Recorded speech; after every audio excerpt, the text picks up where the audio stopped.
আচলতে আমাৰ এটা ধাৰণা হৈছে যে আমাৰ অসমৰ যিগৰাকী মুখ্যমন্ত্ৰী প্ৰকৃত অসমীয়া হয় নে নহয় আচলতে আমি সন্দেহ কৰিবলৈ আজি বাধ্য হৈছোঁ। কিয়নো যদি প্ৰকৃততে হিমন্ত বিশ্ব শৰ্মা অসমীয়া হ'লহেঁতেন তেতিয়াহ'লে অসমীয়া বিৰোধী কাৰ্য কিয় কৰি আছে? বাৰম্বাৰ অসমীয়া ৰাইজে কাৰ বিৰুদ্ধে প্ৰতিবাদ কৰি আছে, কাৰ নালাগে কৈ আছে। তাৰপিছতো হিমন্ত বিশ্ব শৰ্মাই প্ৰকৃত খিলঞ্জীয়া কথা নুশুনি, অসমীয়া কথা নুশুনি কিয় তেখেতে কাৰ আনিবলৈ বিচাৰি আছে? সেইটো কাৰণে আমাৰ সন্দেহ হৈছে যে হিমন্ত বিশ্ব শৰ্মা আচলতে অসমীয়া নহয় নেকি? তেখেতে আচলতে অসমীয়া জাতিৰ কাৰণে নাভাবে নেকি? কৈ থাকে অসমখন উন্নতি কৰিছোঁ, অসমীয়া ৰাইজৰ খিলঞ্জীয়াৰ হকে কাম কৰিছোঁ। কিন্তু সন্দেহ হৈছে আমাৰ এই কাৰণেই যে যিটো সময়ত আমাৰ অসমীয়া ৰাইজ, অসমীয়া সংস্কৃতি, অসমীয়া ভাষা, অসমীয়া সকলোখিনি যেতিয়া শেষ হ'বলৈ হৈছে তেনেকুৱা এটা পজিশ্যনত লৈ আনিছে, তাৰপিছত আমি কেনেকৈ ক'ম যে হিমন্ত বিশ্ব শৰ্মা আচলতে এজন অসমীয়া? গতিকে আমাৰ প্ৰশ্ন হৈছে যে হিমন্ত বিশ্ব শৰ্মা আচলতে এগৰাকী অসমীয়া নহয় নেকি? তো প্ৰথম কথা। আৰু ছেকেণ্ড কথা, আমি কোনো পধ্যেই নামানো। আমাৰ লাগিলে আইন হওক, যি নহওক নাজানো, আমাৰ কেন্দ্ৰীয় চৰকাৰে আমাৰ অসমক জাপি দিয়ক লাগিলে, বা অসম চৰকাৰে আনক, তথাপি কিন্তু আমাৰ খিলঞ্জীয়া জাতিয়ে, আমি খিলঞ্জীয়াসকলে কেতিয়াও আমি নামানো স্পষ্ট কথা।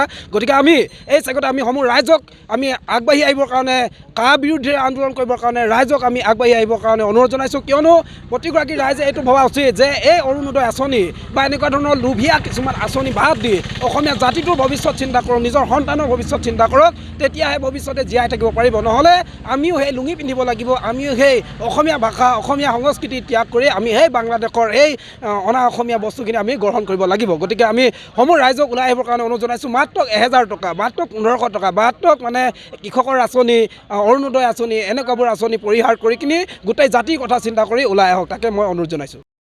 চাওক, প্ৰথম কথাটো হ'ল মুখ্যমন্ত্ৰী হিমন্ত বিশ্ব শৰ্মা ডাঙৰীয়া হৈছে সৰ্বকালৰ কাৰণে এগৰাকী জাতিৰ গাদ্দাৰ হয় তেখেত।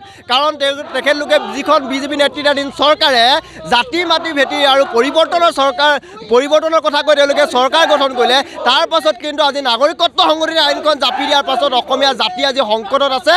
কিন্তু হিমন্ত বিশ্ব শৰ্মা ডাঙৰীয়া হৈছে সৰ্বকালৰ কাৰণে সৰ্বশ্ৰেষ্ঠ তেখেত এগৰাকী জাতিৰ গাদ্দাৰ। আৰু হিমন্ত বিশ্ব শৰ্মা ডাঙৰীয়াই যদি ভাবিছে যে অসমখন যদি বিদেশী চৰণীয়া পথাৰ, তেতিয়াহ'লে কিন্তু তেখেতে মূৰ্খৰ স্বৰ্গত বাস কৰিছে। আৰু তেখেতক সুকীয়াই দিছোঁ, অতি সোনকালে তেখেতে নাগৰিকত্ব সংশোধনী আইন বাতিল কৰিব লাগিব। যদিহে তেখেতে নাগৰিকত্ব সংশোধনী আইন বাতিল কৰিব নোৱাৰে, তেখেত সঁচাকৈ আই মাতৃৰ সন্তান নহয়, প্ৰকৃততে অসমীয়া নহয় বুলি আমি গণ্য কৰিম। আৰু নৰেন্দ্ৰ মোদী, অমিত শ্বাহ ডাঙৰীয়াক তেখেতে যে নাগৰিকত্ব সংশোধনী আইনৰ বাবে যে তেখেতে ৰঙা দলিচা পাৰি দিছে, আৰু বিজেপি চৰকাৰখনৰ কাৰণে, জাতি মাটি ভেটি চৰকাৰখনৰ কাৰণে ইয়াতকৈ দুৰ্ভাগ্যজনক আৰু লজ্জাজনক বিষয় হ'ব নোৱাৰে। আমি সদৌ অসম ছাত্ৰ সন্থাই আইনী যুঁজৰ লগতে ৰাজপথৰ সংগ্ৰাম দুয়োটাভাৱে অব্যাহত ৰাখিছোঁ। আৰু যেতিয়ালৈকে নাগৰিকত্ব সংশোধনী আইন বাতিল নকৰিব তেতিয়ালৈকে কিন্তু আমি সংগ্ৰাম কৰি যাম। এই সংগ্ৰাম এখন ডাঙৰ সংগ্ৰাম হ'ব। এই সংগ্ৰামখনত কিন্তু যিসকল সদাগৰ ব্যক্তিয়ে নাগৰিকত্ব সংশোধনী আইনখন গৃহীত কৰাৰ ক্ষেত্ৰত ৰঙা দলিচা পাৰিছে, কোনো ব্যক্তিয়ে সেয়া ৰেহাই নাপাব, সেয়া স্পষ্ট কথা। নমস্কাৰ। মহাদেৱপুৰত নামচাই অৰুণাচলৰ মহাদেৱপুৰত মনীষা এণ্টাৰপ্ৰাইজ আমাৰ অনন্তমৰাণ ভাইটি, তেওঁলোকে বৰ সুন্দৰকৈ এটা প্ৰচেষ্টা কৰিছে। আৰু ইয়াত সমগ্ৰ অসমৰ বিভিন্ন জনজাতিসকলৰ বিভিন্ন লোকৰ যিটো জাতীয় সাজপাৰ, সেই সাজপাৰ তেওঁলোকে সংগ্ৰহো কৰিছে। লগতে আৰু নিজাকে শাল বহুৱাই ইয়াত বিভিন্ন শিপিনী লগাই তেওঁলোকে ইয়াত নিৰ্মাণ কৰাইছে। আৰু সকলোকে আমি পাব পৰা এটা ব্যৱস্থা কৰি দিছে। সুন্দৰ প্ৰচেষ্টা। মহাদেৱপুৰৰ অঞ্চলতে হাইৱেটোৱে দাঁতি কাষৰতে আছে এই প্ৰতিষ্ঠানটো। আপোনালোকৰ কেতিয়াবা প্ৰয়োজন হ'ল আহিব, এই প্ৰতিষ্ঠানত সোমাব, উচিত মূল্যতে ইয়াৰ বস্তুবিলাক পাব।